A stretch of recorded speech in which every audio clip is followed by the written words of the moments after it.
Did y'all hear what Maine's farmers did last week? Suffice it to say, they are pissed and they are not taking what the Trump regime is doing lying down. Here's a little clip from in front of the Maine State House in Augusta, Maine on April 16th.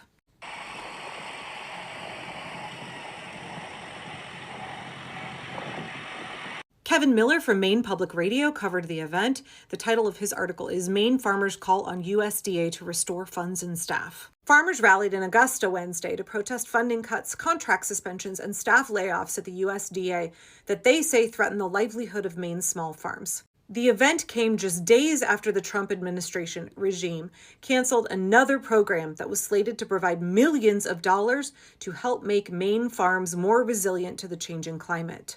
Now, I reported on this quite a while ago. Conservative farmers all across America are facing the loss of grants and funding that were not necessarily coming from places that you would expect from the Department of Energy, for example. All kinds of grants that help make their farms more resilient, more environmentally responsible, and provided lots of funding for infrastructure and operations that they really need. And they didn't think that when Trump talked about gutting the federal government, that he was going to cut off the funding to them. And farmers all across this country, especially small farms, are hurting really bad as a result. And we could talk about how that's part of Trump's plan to put small family farms out of business so they sell their land to mega corporations, because that absolutely is part of the plan. But I want to get back to the article here. The rally began with a rare sight, at least for Augusta. More than a dozen tractors of all sizes, ages, plus other farm vehicles were rumbling down the streets surrounding the Maine State House. Rally goers then gathered outside of the building to hear from farmers upset about the recent changes as part of President Trump's cost-cutting and reprioritizing. We don't need to add more reasons why farmers don't make it, said Seth Yentes of North Branch Farm, an organic beef and produce operation in Monroe. Our government needs to stop supporting billionaires and start supporting farmers. The event was led by the Maine Organic Farmers and Gardeners Association. MOFGA Executive Director Sarah Alexander said Maine has lost $4 million to purchase food from local farms for schools and for food banks.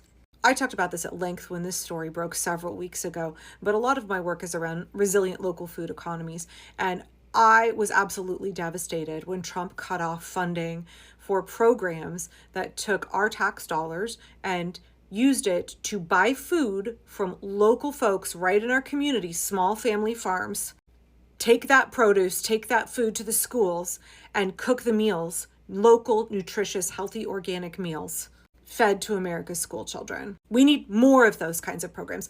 That is the kind of stuff our tax dollars should be funding. If we have hungry children who need to be fed, and that is an obligation that we have as a society, why not use those taxpayer dollars and support small family farms and give those kids a rich, varied, nutritious diet? And those programs are just like a tiny, tiny little drop in the federal budget. But what a huge impact it had in the lives of small family farms and of hungry school children. Those have all been cut so that more money can go straight into the pockets of Elon Musk. More of our taxpayer money. Our taxpayer money. That is our money. It is meant to serve the public good. And now it is all going to billionaires. Okay, back to the article. Alexander also said the Trump regime is holding up to $12 million worth of contracts that have already been approved by the USDA's Natural Resources Conservation Service. The cuts to USDA staff in every Maine county have been at least 20% of the workforce, Alexander said, eliciting boos from the crowd. This is not okay. Some funding was frozen but later released, and other contracts appear to have been paused, but they're not yet officially canceled. But earlier this week, the USDA did cancel a grant program to encourage more climate-friendly farming techniques. God forbid we make our farms more resilient. Maine projects were slated to receive $3 million from the Partnerships for Climate Smart Commodities program. The Trump administration dubbed it a, quote, Biden-era climate slush fund that spent far too much overhead, although the USDA said some grant recipients may still receive money if enough money is slated to go to farmers. It wasn't a slush fund. And $3 million, I know that seems like a lot to you or me, but when it comes to the federal budget, that's absolutely nothing. And it would have had real substantive impacts in the lives of the people who grow our food. I'm sorry, I'm getting angry about it, but fucking with our farmers and with hungry children so that billionaires can get richer, that's something that we should all get angry about. I'm going to read you a quote here. It's from Brooke Rollins, who is the USDA secretary. Keep in mind, she's the same person who said if eggs are so expensive, we should just all start keeping chickens. Wouldn't that be great? Every American can just get chickens. All of the millions, hundreds of millions of people who live in apartments. We shouldn't complain about egg prices being sky high. We should all just start keeping chickens. Speaking as somebody who has kept chickens and ducks for many, many years, that was an unbelievably insensitive and stupid thing to say. So with that in mind, let's listen to what the USDA Secretary Brooke Rollins has to say. The Partnerships for Climate Smart Commodities initiative was largely built to advance the Green New Scam at the benefit of NGOs, not American farmers. That's patently false. She went on to say the concerns of farmers took a back seat during the Biden administration. Again, outright lie. During my short time as secretary, I have heard directly from our farmers that many of the USDA partnerships are overburdened by red tape, have ambiguous goals, and require complex reporting that pushes farmers into the sidelines. We are correcting these mistakes by what? Taking away the funding and giving it to billionaires? We are redirecting our efforts to set up farmers for an unprecedented era of prosperity. You mean drive them out of business so they have to sell their small family farms to big ag? That's who you want to have unprecedented prosperity. Giant mega corporations, the super rich. I'm sorry, Brooke Rollins, you're full of shit. All right. But Alyssa Adkins of Farthest Field Farm in Freeport said USDA grants like the Smart Climate Program helped her and her partners start to build a farm better able to weather Maine's changing climate. The Climate Smart Commodities Grant was a lifesaver in this respect, Adkins said. It helped with these crucial supplies in our second growing season, and we had been counting on it in our third and beyond, especially as we lost our off-farm income. A lot of America's small family farms, they have to work off-farm in order to keep their farms going, especially as they're really building their business. And yet we're seeing workers losing their jobs all over the place. And we should be aware of how many people are losing income that they needed to keep their farm going so that they could grow food to feed their community. Just yesterday, our so-called president made a statement that America will take care of its farmers. How? And help those affected by his ridiculous, poorly managed tariff war, said Steve Sinisi, who runs Old Crow Ranch, a livestock farm in Durham. Funny how taxpayers can bail out large monocrop CAFO corporate farms that already receive subsidies. But as small farmers of America, we have to fight our own government to get the funding already approved by Congress for programs that have been around and used efficiently for decades. This is a really important point here. Congress has already allocated those funds. Trump not paying money that Congress has already allocated, that's illegal. He is violating the separation of powers, usurping the authority of Congress to allocate funds. Later in the program, Sinisi presented Democratic Congresswoman Shelley Pingree with a 5-gallon bucket containing hog manure, although he used a different word than manure. I told Ms. Pingree, when she's ready, I'm ready. The spreaders go to Washington. Pingree, an organic farmer who sits on the House Agriculture Committee, has herself joked about inviting farmers to dump manure on the steps of the U.S. Capitol in response to the changes at the USDA. That's something that French farmers do when they're pissed off about their funding being cut. She laughed about the symbolic gift of the 5-gallon bucket of manure before launching into her own criticism of Trump, his tariffs, DOGE, and the recent cuts. Pingree asked, what's wrong with this administration? To say they believe in family farms, that they believe in the process and what we've got going on here, but then to break these contracts? The other 3 members of Maine's congressional delegation, Democratic Rep. Jared Golden, although he doesn't know how to hold the line and repeatedly votes with Republicans, Republican Senator Susan Collins, who acts like a moderate and that she's unhappy with the things Trump is doing, but then she votes in line with all of his reprehensible policies, and Independent Senator Angus King, have all criticized cuts to the USDA programs in Maine. Cool, Susan Collins, if you are so opposed to what Trump is doing to your state, to the farmers in your state, why do you repeatedly vote in line with him, with what he wants? Why don't you break away and do what's right by your state, by the Constitution? You can say you don't like the funding cuts, but then you vote for them. You voted to approve Brooke Rollins as the USDA secretary. So are you for Mainers or are you a maggot? Are you for your state? Are you for the Constitution? Are you for farmers? Are you for democracy? Because from your voting record, it looks like you're a collaborator with fascism, and you are voting to take away the funding for small farmers in your state. You are voting to undermine democracy and to cost farmers in Maine their jobs. So what's it going to be, Susan Collins? And to all the farmers in Maine and anywhere else, you should be taking your Republican reps to task. They are destroying America's family farms. so that billionaires can get rich. That's it. It's as simple as that. Someone asked me the other day, why is it that more of America's farmers have not yet turned on Trump? After all, he's cut farm-to-table programs, he's cut farm-to-school lunch programs, he's cut all kinds of funding for, structural improvements, drainage, climate resilience programs. He's cut all kinds of grant funding for farmers all across this country. He's cut USAID that has cost America's farmers billions. Ask farmers in Nebraska how they're doing right now. We are seeing silos full of corn and wheat and sorghum that go unsold. The government, United States government, had promised to buy these crops, and then they pulled the contracts because Elon Musk gutted USAID. And all of this food, not just grains, but also milk that is turned into powdered milk, that was meant to go and secure our interests abroad and feed hungry people, is now sitting unsold in the United States of America, and that is hurting our farmers. Why are more of them not pissed off?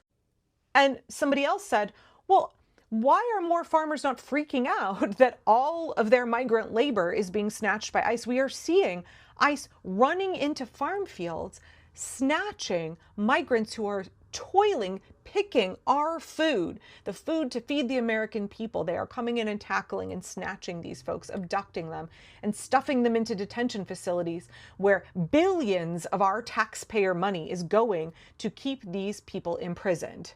And someone in my comments who was from the Midwest said, oh, don't you understand, in a lot of these states, especially a lot of the grain farmers and dairy farmers, they don't actually use that much immigrant labor. If they have very mechanized, agricultural setups on their farms, then they're not really interfacing that much with migrant labor. And yes, I totally understand, for those folks who are growing large amounts of soybeans and grains, that makes sense. If you don't have to interact with brown people on a regular basis, you can dehumanize them more easily. You can justify what Trump is doing more easily. But there are farmers all around the country that rely heavily, heavily on migrant labor, especially where I am on the West Coast. And they are about to feel the hurt real bad. It's starting to be that time of year where more and more crops need to be picked. And while it was an issue earlier in the year, like in Florida and Southern California, we saw a little bit of farm laborers who didn't want to show up to pick strawberries and broccoli and citrus because they were worried about ICE. Well, now we are seeing the Republicans in Congress. Republicans are now the fascist party of this country, right? They are fully consolidated as a fascist party. They have now agreed to take billions of our tax dollars and expand ICE tenfold. The Republicans in Congress have now given Donald Trump $150 billion of our hard-earned tax money to create his own massive secret police force, his own Gestapo that will be terrorizing communities all over the country. There's $150 billion for raids, but $0 for Medicaid. Do not forget that Republicans did that. Republicans did that to all of us. And so now we are seeing a tenfold increase in the completely rational fear of our hardworking migrant farm workers who feed this nation. And guess what? Farmers all around the country, right at a time when cherries and soon plums and peaches and all kinds of other crops around the country are coming ripe, crops that by and large need to be picked and sorted by hand. There's a massive farm labor shortage because workers are terrified that they are going to be snatched off the job, that while they are working, someone will snatch them out of the field and they will never see their families again. I'd like to point you to a piece from Spokane Public Radio from last week. It's called "Fear of ICE Causes Labor Shortage for Washington Cherry Growers." We've had 200 years of migrant farm workers in this country traveling from Mexico up the West Coast, following the picking season, to harvest our food. Now, we've also had 200 years of abusing those farm workers, exploiting them, refusing to pay them a living wage or giving them safe work conditions. Yes, one of the things I've said previously is that I hope at the end of all of this, one of the things that comes out of this is that we understand the people who pick our food, they deserve dignity, they deserve a living wage, they deserve safe working conditions. They also deserve justice, and the people who are doing this to them deserve accountability. What we're seeing is a lot of the stone fruit pickers up here in Oregon and Washington, they come up from California and they are afraid to make that drive. They're afraid that there will be checkpoints where they will get abducted. They're afraid once they get here that they will be abducted by ICE. And so they're hiding. I can only imagine what kind of food insecurity that creates for their families. So the Spokane Public Radio piece talks about how the cherry picking labor shortage in Washington state is reaching a crisis point. They interview a woman named Rosa Hernandez, who is picking cherries at an orchard in Wenatchee. She was one of the few who was willing to make the drive from California to Washington to pick this year. She did so because she's an American citizen. But she said even though she is a U.S. citizen, she was terrified to make the drive because she's a brown person. We are seeing ICE doesn't give a shit about your citizenship. If you look like you could potentially be an immigrant or have immigrant ancestry, if you happen to have any kind of an accent, if you speak Spanish, they don't care, they will snatch you. And there's no oversight for you. There's no protection for you right now. She talks about how she did the long drive up to Washington state and she was afraid to pull over at rest stops to go pee because they have heard that ICE agents are waiting at rest stops. They're waiting at gas stations to snatch people. One of the farmers that they interviewed said that he's really terrified they can't get people to pick their cherries and that impacts the financing of their farm. So when you couple the fact that fruit is rotting on the tree with the cuts in grant programs and the volatile economic circumstances in the United States, he's worried that what we're going to see is by next year, more and more farms will be going under. Even Fox News for Seattle, even Fox News is covering this story, saying the growers are not just worried about cherries. They are worried that these labor shortages will extend to apples, grapes, and many other fruits that are grown in Washington state, also grown here in Oregon. Fox News called immigrant farm workers essential to our agricultural system. They said growers across central Washington say fears of immigration enforcement and potential ICE raids are keeping workers away from the field and are currently threatening to leave millions and millions of dollars worth of cherries unpicked, rotting on the trees. The Fox News story went on to interview migrants who said they are scared to show up and that the fear will compound. It will get worse and worse as ICE escalates. And then interestingly enough, there's a whole section in this article for Fox News readers that is called Why You Should Care. Not surprisingly, maybe. It doesn't say you should care because what is being done to our immigrant farm workers is inhumane, it's cruel, it's illegal, it's terrible, it's an ethnic cleansing in the United States. No. Why you should care, Fox News reader, is because Washington state is the nation's top producer of sweet cherries. And if the fruit is not being picked, that means that there is going to be a shortage and prices are going to go up. Even a delay, even if there's just a delay in picking, fruit is rotting on the tree. Fruit is an ephemeral crop, y'all. Fruit can't just sit there hanging out. You have to pick it when it's ripe. And so any delay, any shortage of labor for any period of time is immediately lost revenue. Now, this piece came out right before the big bloated budget bill got passed by Republicans in Congress. And, the Fox News take is hopefully lawmakers will consider the long-term economic impact of the agricultural labor force and even revisit immigration reform. I don't know how to make Republicans care about immigrants. I don't know how to make them have compassion and a conscience. I don't know how to make them be moved by the suffering that is being inflicted by our government right now. I don't know how to make them care about anything but their own pocket, their own personal suffering, their own negative experiences. And you could say at some point there's going to be such a severe shortage of labor on our farms that people are going to go hungry. It's going to impact the economy. And then folks will start to care. They will want things like immigration reform. I hope so.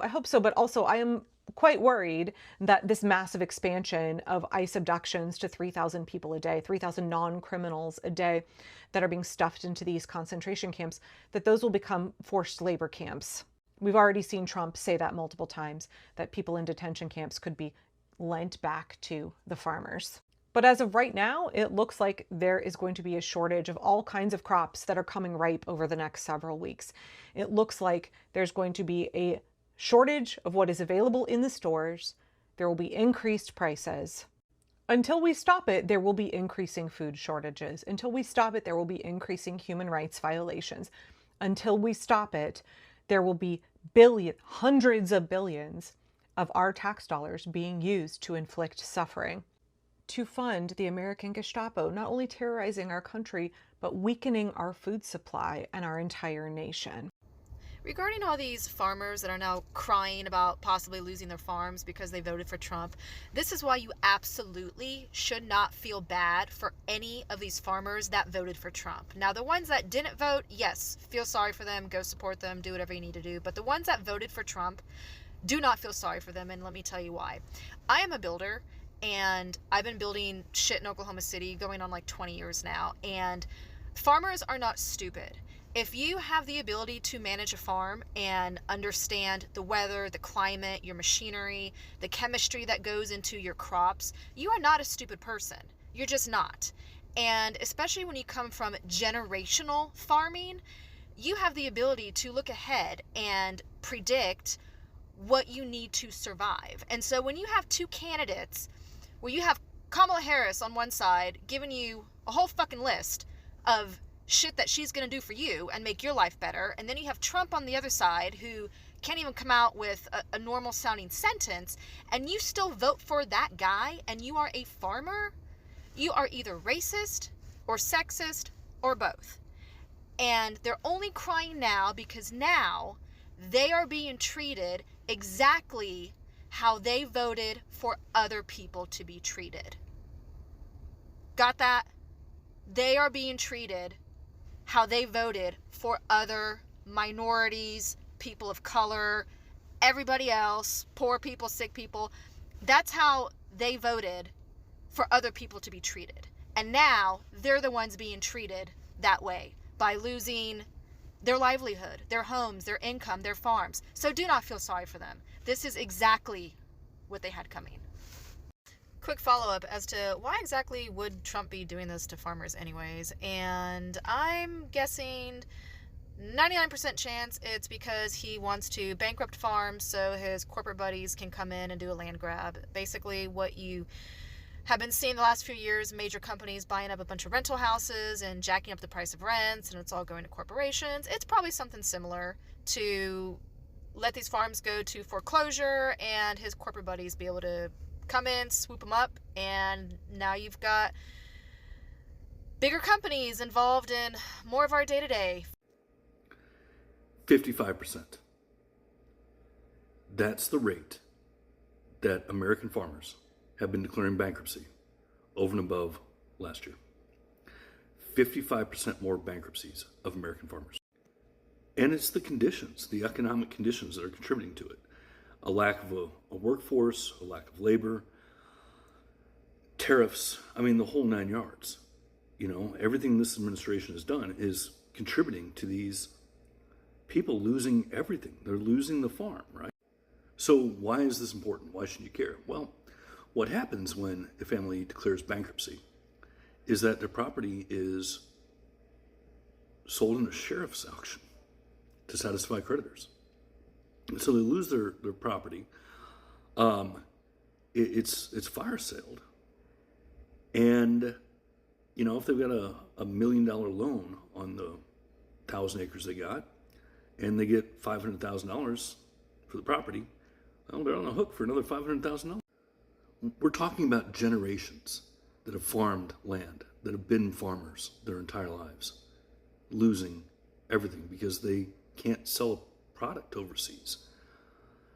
I mean, most of our corn and grain is sold to other countries, and the tariffs are making it more expensive than other options. So they can't sell what they've farmed for decades or centuries.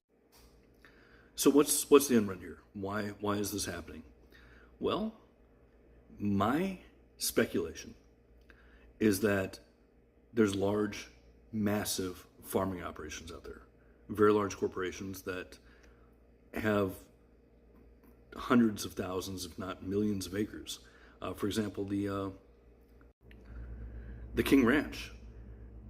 And 25 years ago, they had 1 million acres and several 100,000 head of cattle. And they're looking to expand. So how do you expand cheaply? Well, what you do is you get somebody to pass legislation that's going to make family farmers family farms file bankruptcy. And then instead of giving them fair market value for it, you can just buy the land in foreclosure. So, well, out of bankruptcy. So that's the end run here. That's what all these policies are doing, is simply gutting family farmers to allow corporations to get farmland cheaply. It's a shame. It's sad. It's shameful. But that's what this administration is going for, you know. Line the pockets of the big corporations, the big farmers, and shaft us. Man, farmers are screwed. Do you know 75% of what we grow here in BC gets exported to the United States?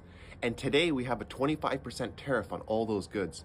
If farmers were screwed before, what do you think is going to happen now? That question is, what do we do? And the great thing is there are solutions of what we can do today. Why don't we get the farmers to sell directly to grocery stores? Why don't we build better connections with local restaurants? Because they want to buy local produce. How about we create more farmer markets or mobile farmer markets where farmers actually drive around to areas where people can't drive to them? There are solutions that we are creating today to save BC farmers, but we need everybody's help. We need more farmers to get involved, and we need the public to help create these solutions and get on board. This town hall this Sunday, everybody is welcome. Come, hear the game plan that we're putting in. We need your help. It's on Sunday, March 9th. It's starting at 5 p.m. In fact, we're going to have free dinner for everybody, because in order to save farmers and ultimately Canada, we got to all work together. Come bring your ear, because this is the most important town hall you'll ever attend, maybe in your life.